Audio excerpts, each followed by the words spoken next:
Guys very short question चल रहे थे। प्रॉब्लम नंबर 37 है इलेक्ट्रिक चार्जेस एंड फील्ड की।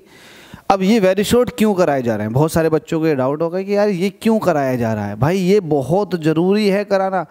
एक एक नंबर बहुत मुश्किल होता है किसी भी टॉपर के लिए अपनी पोजीशन को मेंटेन रखने के लिए। एक एक नंबर, आधा आधा नंबर भी बहुत ज़्यादा कारगर साबित हो जाता। तो भाई हमें एक भी नंबर को मिस नहीं होने देना, इसीलिए हमें वेरी शॉर्ट को भी पढ़ना है, साथ में शॉर्ट क्वेश्चंस को भी पढ़ना। तो हमसे इस क्वेश्चन में क्या कह रहा है, ये आईआईटी ने पूछा तो कॉन्सेप्ट ज़बरदस्त होगा, आपको पता ही आईआईटी क्वेश्चन पूछती है ऐसे।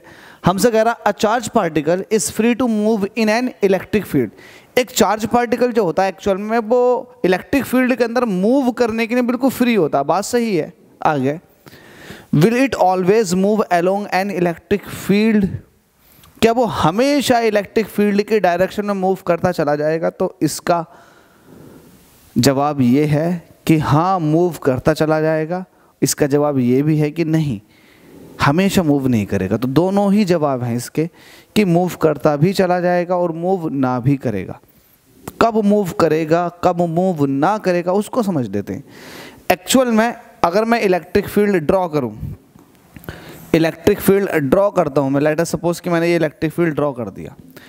अब आप इलेक्ट्रिक फील्ड ये ड्रॉ तो कर चुका हूं मैं, अगर किसी पर्टिकुलर पॉइंट पर आप इलेक्ट्रिक फील्ड की डायरेक्शन देखेंगे तो आपको डायरेक्शन देखने के लिए उस पॉइंट पर एक टेंजेंट ड्रॉ करनी होगी। ये टेंजेंट जो है ये इलेक्ट्रिक फील्ड की डायरेक्शन को रिप्रेजेंट कर रही है and hence the force on the charge particle, वो भी पॉजिटिव। तो पॉजिटिव चार्ज पार्टिकल पर ये फोर्स की डायरेक्शन भी होगी एंड ये इलेक्ट्रिक फील्ड की डायरेक्शन भी होगी इन पॉइंटों पर। क्या बात क्लियर है? बिल्कुल क्लियर है। अब ये तो आपको पता चल गया कि इलेक्ट्रिक फील्ड की डायरेक्शन कौन सी होती है, क्लियर। अब मसला क्या आता है, मसला ये आता है कि इस क्वेश्चन का जवाब होगा क्या। तो इस क्वेश्चन का जवाब ये होगा कि अगर आपके पास एक चार्ज पार्टिकल है और वो चार्ज पार्टिकल रेस्ट में था, रुका हुआ था, ठीक है, ये प्लस क्यू चार्ज पार्टिकल रुका हुआ था, देन आपने इलेक्ट्रिक फील्ड लगाई। जैसे ही आप इलेक्ट्रिक फील्ड लगाओगे तो ये चार्ज पार्टिकल इलेक्ट्रिक फील्ड की डायरेक्शन में मूव करता चला जाएगा, हमेशा मूव करता चला जाएगा। लेकिन शर्त ये हुई ना कि ये रेस्ट से स्टार्ट होगा, इलेक्ट्रिक फील्ड लगेगी, इलेक्ट्रिक फील्ड इसको खींचते हुए ले जाएगी। पहली बात तो ये, ठीक है। तो एक इसके अंदर जो मैंने कहा था कि ये कर भी सकता है नहीं भी कर सकता है, तो करने वाला केस मैंने आपको बता दिया कि अगर चार्ज पार्टिकल रेस्ट से स्टार्ट होगा तो इलेक्ट्रिक फील्ड लाइंस जो हैं वो फोर्स लाइन भी कहलाती हैं, वही उसको धक्का लगाते हुए अपनी डायरेक्शन में मूव कराते हुए ले जाएंगी। लेकिन अगर ये चार्ज पार्टिकल पहले से ही मोशन में था और इलेक्ट्रिक फील्ड के अंदर उसने एंट्री मार दी, बात समझ रहे हो मेरी, पहले से ही मोशन में था और उसने इलेक्ट्रिक फील्ड के अंदर एंट्री मार दी, तब इस कंडीशन में उसका पाथ, जो रिजल्टेंट पाथ होगा, वो हमेशा इलेक्ट्रिक फील्ड के डायरेक्शन में नहीं होगा, वो आगे जाकर के किसी और पाथ पर मूव करना शुरू कर देगा। तो उसका जो पाथ है, एक्चुअल रिजल्टेंट पाथ, वो इलेक्ट्रिक फील्ड के डायरेक्शन में नहीं होगा।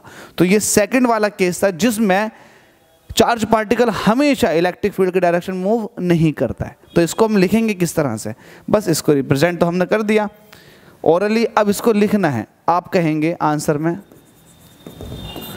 आप इस तरह से कहेंगे tangent on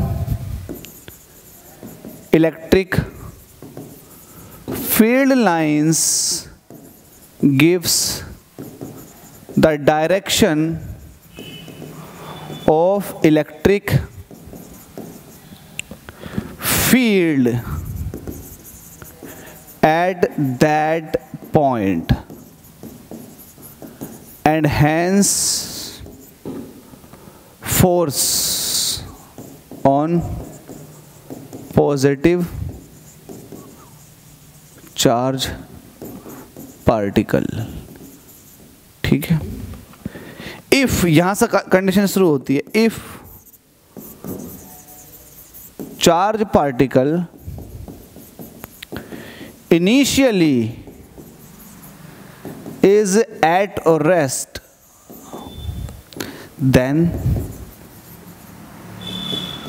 it will always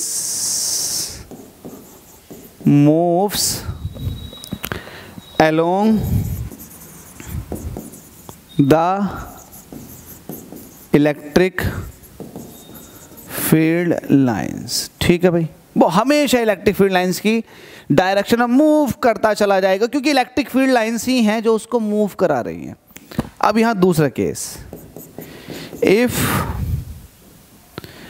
if charge particle is in motion and initially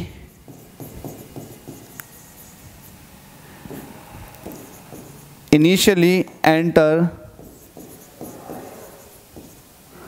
in electric field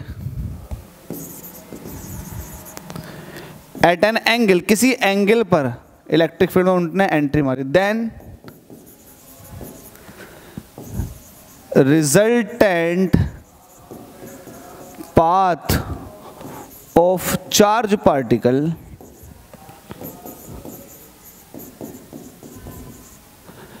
is not always हमेशा नहीं रहेगा